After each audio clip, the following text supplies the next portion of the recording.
Bismillah, Assalamualaikum warahmatullahi wabarakatuh. Hai semua, perkenalkan nama saya Rizal dari Niro dengan nomor BP 21044-2002. Saya berasal dari jurusan Fisika Universitas Andalas. Pada video kali ini, saya akan membahas mengenai spesial mekanik atau mekanika benda langit. Untuk video kali ini, topik pembahasan akan kita bahas yang pertama itu adalah pengenalan elips, yang kedua, persamaan umum orbit elips, yang ketiga, revolusi planet, yang keempat, gaya pasang surut di bumi, yang kelima, densitas planet, yang keenam, kelajuan sirkular dan kelajuan lepas, yang ketujuh, yaitu satelit geostasioner, yang kedelapan, gerakan planet, dan yang terakhir adalah klasifikasi dan konfigurasi planet. Yang pertama, pengenalan elips. Kita ketahui bahwa elips adalah bangun datar yang mempunyai dua titik fokus, atau dengan jarak kedua titik fokus adalah tetap, yang mana jumlah jarak setiap titik yang terletak pada keliling elips terhadap kedua fokusnya adalah sama. Besaran-besaran yang terdapat pada elips, yang pertama, itu ada namanya apokus. Apokus itu merupakan jarak dari fokus elips menuju menuju titik terjauh pada elips. Contohnya itu adalah dari titik F1 menuju titik D. Yang kedua, perifokus. Perifokus adalah jarak terdekat dari titik fokus elips menuju suatu titik. Contohnya itu adalah dari titik E menuju titik F1. Yang selanjutnya itu adalah eksentrisitas, ada elipsitas, ada sumbu mayor, sumbu semi mayor, sumbu minor, sumbu semi minor, radius sejajaran sumbu minor, jarak fokus, dan yang terakhir adalah parameter kerucut. Selanjutnya, itu adalah rumus umum komponen orbit dari elips. Yang pertama itulah sumbu semi mayor, dilambangkan dengan A. Sumbu semi mayor adalah setengah sumbu mayor atau sumbu panjang, dan dapat kita anggap sebagai jarak rata-rata dari sebuah titik yang mengelilingi elips. Dapat dirumuskan sebagai A sama dengan Q besar ditambah Q kecil dibagi 2. Yang selanjutnya adalah sumbu semi minor. Sumbu semi minor adalah sumbu setengah dari sumbu pendek. Perhatikan segitiga PAF2 berikut ini. Kita tahu bahwa panjang dari B kuadrat itu sama dengan A kuadrat dikurang C kuadrat dengan menggunakan teorema Pythagoras. Kita tahu bahwa nilai A itu sama dengan Q besar ditambah Q kecil dibagi 2, dan nilai dari C itu sama dengan Q besar dikurang Q kecil dibagi 2. Apabila kedua nilai tersebut kita substitusikan ke persamaan B, maka nantinya akan kita dapatkan nilai B itu akan sama dengan akar dari Q besar dikali Q kecil. Selanjutnya adalah apokus atau Q besar. Tahu bahwa apokus itu merupakan jarak dari titik suatu fokus dari elips menuju titik terjauh dari yang ada pada elips. Dilambangkan dengan Q besar, dapat kita tentukan dengan L dikurang Q, atau 2C ditambah Q, atau Q itu sama dengan A ditambah C. Yang selanjutnya adalah perifokus, dilambangkan dengan Q kecil. Q kecil sama dengan L dikurang RA, atau dapat kita tentukan dengan A dikurang C. Yang selanjutnya adalah panjang fokus atau jarak fokus C. Jarak fokus adalah jarak fokus dari pusat elips. Dapat kita rumuskan dengan Q besar dikurang Q kecil dibagi 2. Yang selanjutnya adalah eksentrisitas. Eksentrisitas ini merupakan perbandingan antara sumbu panjang fokus dibagi dengan sumbu semi mayor. Eksentrisitas ini menunjukkan seberapa besar nilai kepepatan atau nilai dari kelonjongan elips tersebut. Dirumuskan dengan Q besar dikurang Q kecil dibagi Q besar ditambah Q kecil. Selanjutnya adalah elipsitas. Elipsitas dilambangkan dengan E besar. Elipsitas merupakan perbandingan panjang antara sumbu semi minor dan sumbu panjang sumbu semi mayor. Dirumuskan dengan E sama dengan 2 akar Q besar kali Q kecil dibagi dengan Q besar ditambah Q kecil. Yang selanjutnya adalah radius orbit. Radius orbit kita tahu bahwa radius orbit itu berbeda-beda panjangnya antara satu titik. Misalnya gerak benda langit ketika di suatu waktu tertentu itu memiliki jarak dari fokus itu sebesar 5 AU. Kemudian ketika benda langit itu melakukan pergerakan lagi, bisa jadi jaraknya dari fokus tersebut akan bertambah ataupun berkurang. Sehingga nilai R itu didapatkan sebagai A dikali 1 dikurang E kuadrat dibagi 1 ditambah E cos theta dikurang omega. Selanjutnya, kita tahu bahwa nilai E dan P itu menentukan bentuk dan jenis irisan kerucut. Eksentrisitas menunjukkan jenis irisan kerucut, yaitu dengan ketentuan berikut. Yang pertama, jika nilai E sama dengan 0, maka orbit berbentuk lingkaran. Jika nilai E itu berada antara 0 dan 1, maka dia orbitnya akan berbentuk elips. Dan jika nilai E itu sama dengan 1, maka orbit akan berbentuk parabola. Dan yang terakhir, jika nilai E-nya itu besar dari 1, maka orbitnya akan berbentuk hiperbola. Yang selanjutnya kita tahu bahwa nilai P tadi itu merupakan parameter kerucut di mana A dikali 1 dikurang E kuadrat, di mana P itu sama dengan H kuadrat dibagi mu. Kita tahu bahwa nilai mu itu sama dengan G dikali M, dan H itu merupakan konstanta kecepatan luas, di mana H itu sama dengan V kali P. Jika nilai RA sama dengan P1 tambah E, dan nilai RP ini sama dengan 1 dibagi P dibagi 1 dikurang E. Sehingga fungsi dari total energi sistemnya itu dapat kita rumuskan dengan E sama dengan akar dari 1 ditambah 2 E besar H kuadrat dibagi dengan mi kuadrat M kuadrat. Sehingga apabila nilai elipsitasnya sama dengan 0, maka nanti orbitnya akan berbentuk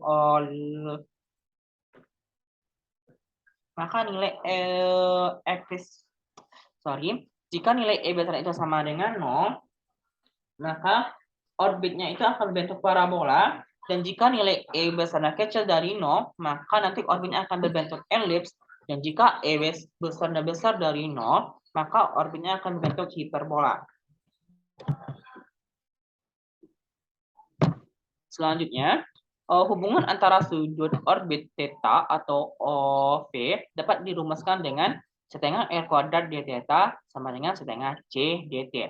Apabila kedua ruas tersebut kita integralkan dari 0 hingga P, di mana P merupakan skala edar orbit atau sela benda menumpuk keliling orbit. Maka kita dapatkan A sama dengan setengah CP, di mana C sama dengan V per P, V kali P, dan A merupakan luasan elips. Dirumuskan dengan A sama dengan mu dikali A dikali B. Kemudian kita tahu bahwa C kuadrat itu sama dengan P dikali mu, sedangkan mu itu merupakan G dikali massa besar atau massa matahari ditambahkan dengan massa suatu objek. Sehingga apabila kita rumus tersebut kita sederhanakan, kita akan mendapatkan rumusan akhirnya itu sama dengan A pangkat 3 dibagi P kuadrat sama dengan G dikali massa matahari ditambah massa suatu objek dibagi dengan 4 dibagi Q kuadrat. Selanjutnya kita akan membahas mengenai persamaan umum orbit elips. Persamaan umum orbit elips ini digunakan untuk menyatakan struktur dinamika sebuah orbit polar agar dapat dengan mudah digambarkan. Pada materi ini kita hanya akan membahas persamaan umum orbit elips tunggal, di mana pusatnya itu terletak di 0,0 dan sumbu itu terletak berimpit dengan sumbu X. Yang pertama adalah persamaan umumnya. Persamaan umum dari elips horizontal itu sama dengan X kuadrat dibagi A kuadrat ditambah Y kuadrat dibagi B kuadrat sama dengan 1. Dan elips vertikal itu sama dengan X kuadrat per B kuadrat ditambah Y kuadrat per A kuadrat sama dengan 1. Nah, jika kita hanya menggunakan persamaan elips horizontal, persamaan tersebut dapat kita sederhanakan menjadi Y kuadrat dibagi B kuadrat dikurang elipsitas kuadrat dibagi dengan X kuadrat. Jika orbit yang kita kaji itu tidak terletak di 0,0 atau titik pusat itu berada di titik P, di mana A, B, berkoordinat A, B, maka untuk persamaannya itu dapat kita tuliskan menjadi Y dikurang B, kita kuadratkan, sama dengan B kuadrat dikurang elipsitas kuadrat dikali dengan X dikurang A, kita kuadratkan. Selanjutnya kita akan membahas mengenai komponen orbit. Komponen orbit itu pertama ada panjang sumbu semi mayor atau A itu sama dengan B dibagi elipsitas, atau dapat kita cari dengan nilai X sebagai pembuat 0 atau X0. Jika elips tidak berpusat di titik 0,0, maka panjang sumbu semi mayor adalah X01 dikurang X02 dibagi 2. Dan kemudian panjang sumbu semi minor itu sudah jelas merupakan akar dari B kuadrat atau sama juga dengan B. Dan yang terakhir panjang fokus itu kita tuliskan dengan C sama dengan akar dari B kuadrat per elipsitas kuadrat dikurang B kuadrat. Selanjutnya, revolusi planet. Pembahasan mengenai revolusi planet ini akan lebih menitikberatkan kepada hukum Kepler. Yang pertama itu adalah hukum Kepler 1. Hukum Kepler 1 itu menyatakan bahwa planet itu beredar dalam lintasan berbentuk elips dengan matahari sebagai atau berada pada salah satu fokusnya. Misalkan matahari berada di sini dan titik P ini merupakan sebuah planet yang mengitari atau bergerak mengelilingi matahari. Dari gambar tersebut dapat kita tarik bahwa nilai R aksen atau jarak dari fokus yang lain menuju titik P itu sama dengan R aksen, dan nilai R itu merupakan jarak dari matahari menuju planet atau jarak dari matahari menuju fokus terdekat, itu ditambahkan dengan R. Apabila R aksen kita tambahkan dengan R itu sama dengan 2 kali panjang dari sumbu semi mayor. Selanjutnya,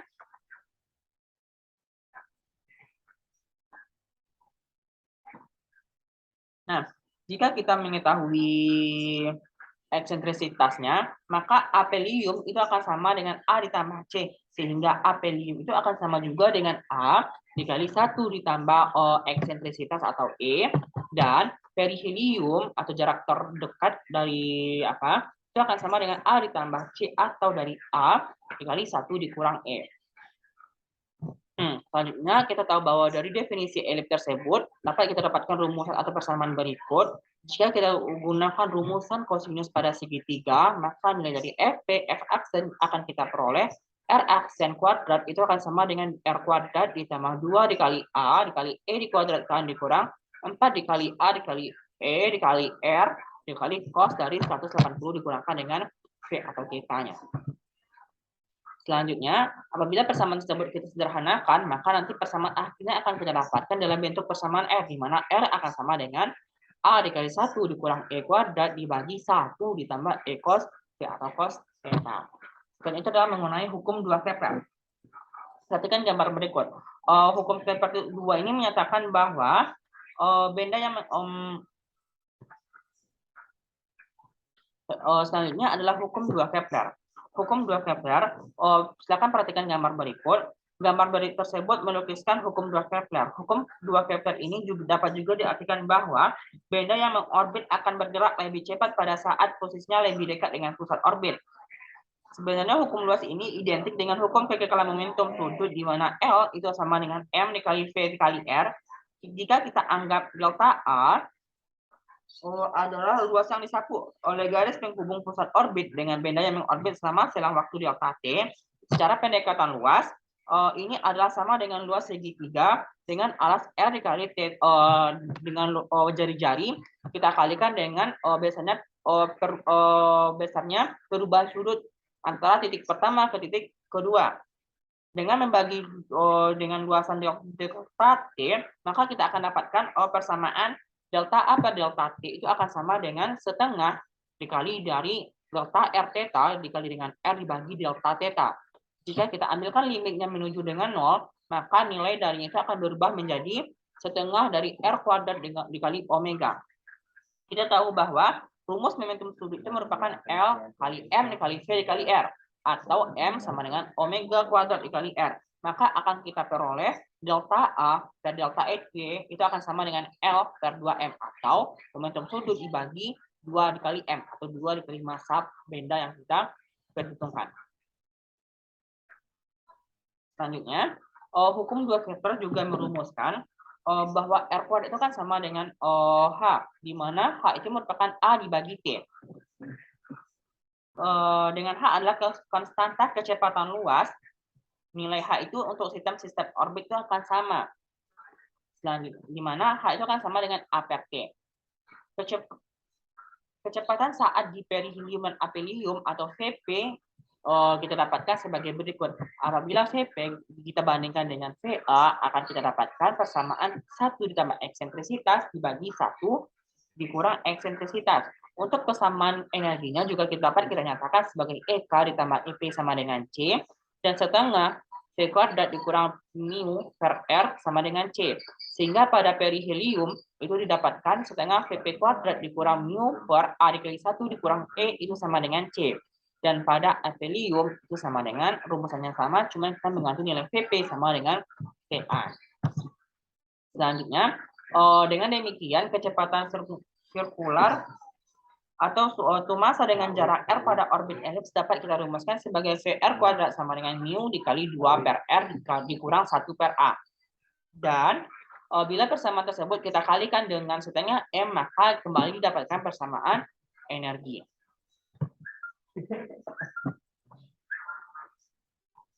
Selanjutnya adalah hukum 3 Kepler. Untuk menemukan hukum ketiga ini, yang termudah kita adalah dengan menganggap lintasan planet berupa lingkaran. Pada lintasan lingkaran ini, benda mengalami gaya sentripetal sebesar F, di mana min dari G dikali M per R kuadrat, di mana M besar adalah massa pusat benda di orbit atau massa matahari, dan M adalah massa benda yang mengorbit matahari, dan R merupakan jarak kedua benda tersebut. Kita telah mengetahui bahwa rumus untuk menghitung percepatan gravitasi pada sebuah benda atau planet maupun bintang memiliki persamaan gravitasi Newton, di mana A sama dengan F per M atau sigma F itu sama dengan M dikali A. Maka nilai A itu akan sama dengan nilai G, itu sama dengan konstanta gravitasi atau G besar dikali massa matahari dikali massa dengan massa benda yang kita perhitungkan dibagi jarak keduanya. Selanjutnya kalian tahu bahwa tadi dengan F sama dengan M kali A. Maka apabila nilai A ini kita masukkan nilai percepatan sentripetal, maka akan kita dapatkan rumusan M sama dengan V kuadrat per R, di mana V itu merupakan omega dikali R. Sehingga rumusnya akan berganti menjadi M omega kuadrat dikali R kuadrat per R. Sehingga rumusannya apabila nilai R sama R kita sederhanakan, maka rumusan akan tersisa M dikali omega kuadrat kali R. Kita tahu bahwa omega itu kan sama dengan 2pi per T atau 2pi R. Apabila kita substitusikan, maka persamaan hasilnya akan kita dapatkan 4pi kuadrat Rm per T kuadrat. Apabila kita ingin mengambil nilai T kuadrat yang kita masukkan ke persamaan sebelumnya, maka akan kita dapatkan nilai T kuadrat itu sama dengan 4pi pangkat 2 R pangkat 3 G konstanta gravitasi dikali dengan massa matahari atau G dikali M. Selanjutnya adalah kecepatan orbit. Radius orbit misalnya dalam sistem bumi dan satelitnya dapat dicari dengan rumus V kuadrat itu akan sama dengan 4pi kuadrat R pangkat 3 per Gm, dengan T itu kan sama dengan 2pi per omega. Sehingga apabila kita substitusikan, maka akan kita dapatkan persamaan R itu sama dengan akar pangkat 3 dari G R kuadrat per omega kuadrat, di mana R merupakan jarak bumi satelit atau planet satelit, dan kedua omega merupakan kecepatan sudut dari satelit atau benda yang kita amati, dan R merupakan radius bumi, dan G merupakan percepatan gravitasi bumi di permukaan, dan T merupakan periode orbit satelit. Dengan penyederhanaan untuk orbit hampir bulat, nantinya akan kita dapatkan persamaan V sama dengan akar dari mu per A. Selanjutnya adalah mengenai pembahasan gaya pasang bumi. Perhatikan gambar tersebut.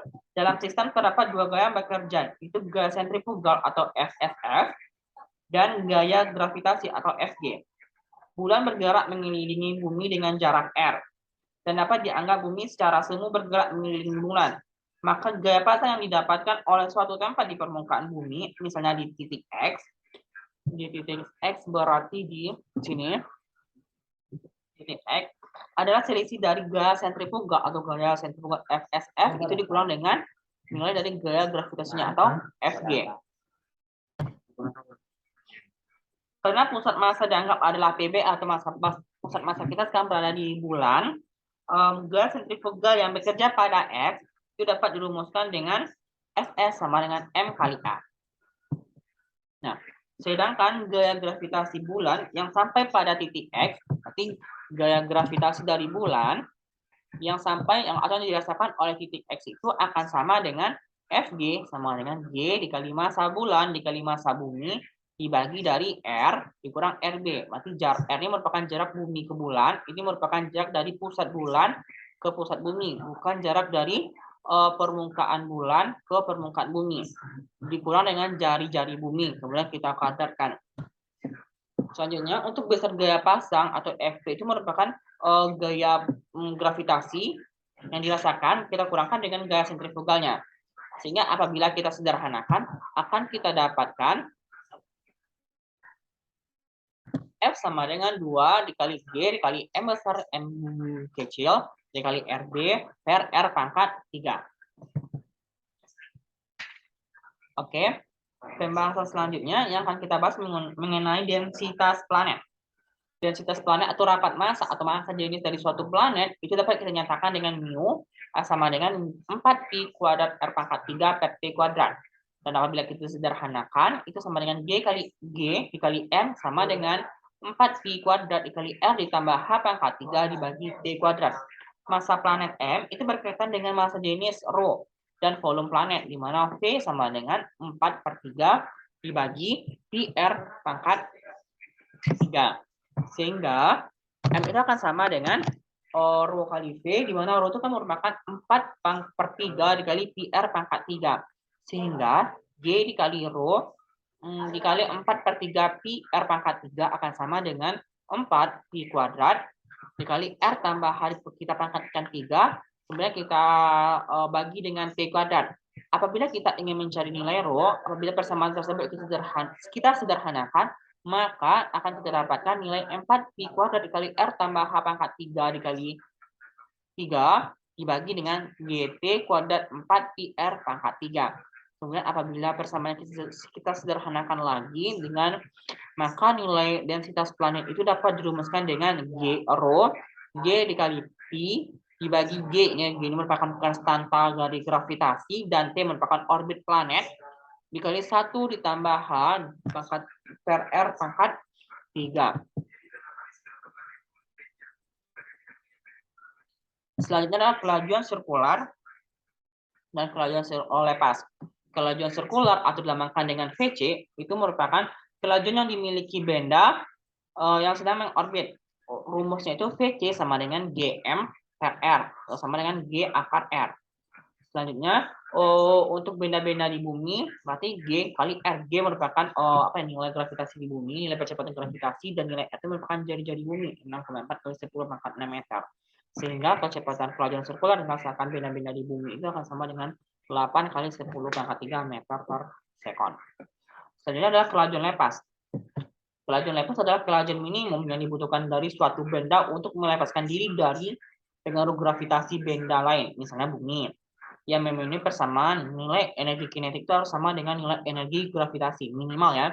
Sehingga kita tahu bahwa nilai energi kinetik itu sama dengan setengah mv kuadrat, dan nilai nilai EG atau energi gravitasi itu sama dengan G dikali M dikali M kecil per R. Sehingga kecepatan lepas atau VC atau dapat dirumuskan sebagai berikut. Sehingga dirumuskan dengan 2 akar GR.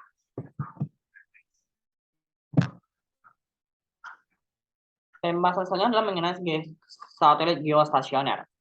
Satelit geostasioner atau satelit geosinkron adalah satelit yang kedudukannya terhadap suatu titik di permukaan bumi relatif tetap, sedangkan satelit geostasioner ini merupakan satelit geosinkron yang mengorbit sepanjang ekuator bumi. Ini terjadi karena periode orbit satelit sama dengan periode rotasi bumi, yaitu 23 hari 56 menit. 23 hour atau 23 jam 56 menit. Agar dapat menjadi satelit geostasioner, satelit harus diletakkan pada jarak sebagai berikut.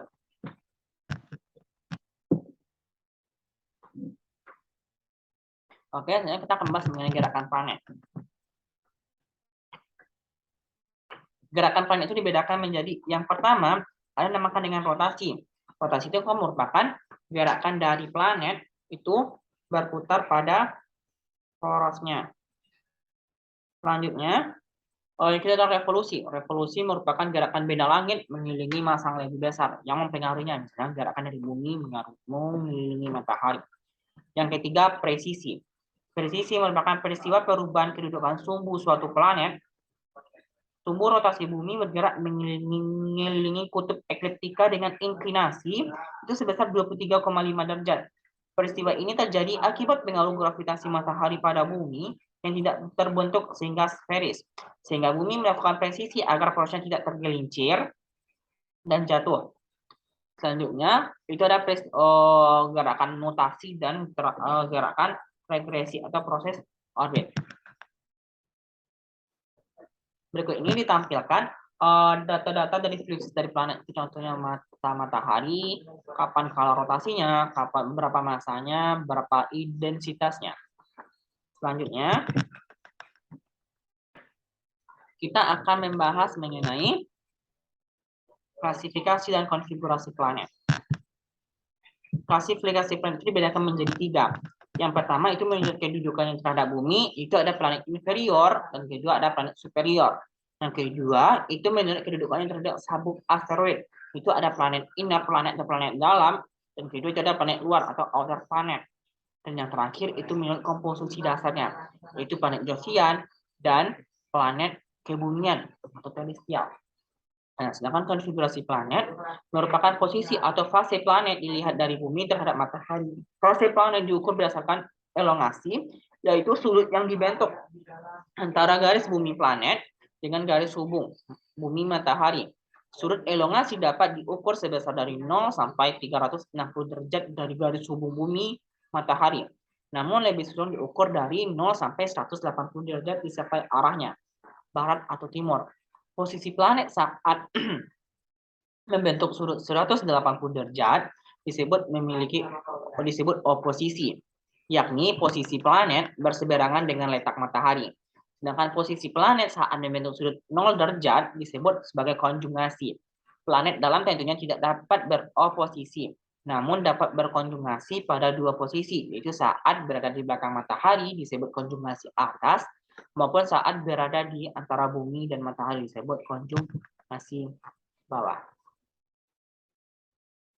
Oke, sudut elongasi maksimal untuk planet dalam itu dapat dihitung dengan metode trigonometri dengan jarak bumi matahari sebagai sisi miring dan planet matahari sebagai sisi hadapan, sehingga elongasi dapat kita tentukan.